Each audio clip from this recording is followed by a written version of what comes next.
Okay guys, it is Monday and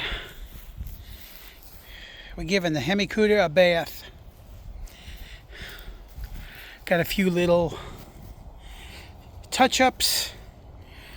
Just got to take all the wax out of it, all the cracks, and wash the windows and tighten up the top a little more. As you can see, it just needs to be stretched a little more now that it's been for a while. The next thing we're gonna do is we got to get all new molding for here, because the molding that was on here is just shot. It was all rotted up. So I'm gonna give the guy a call and see what he wants to do. So that's kind of what we're doing right now. Ah, she's a pretty little thing, let me tell you. So you guys keep watching.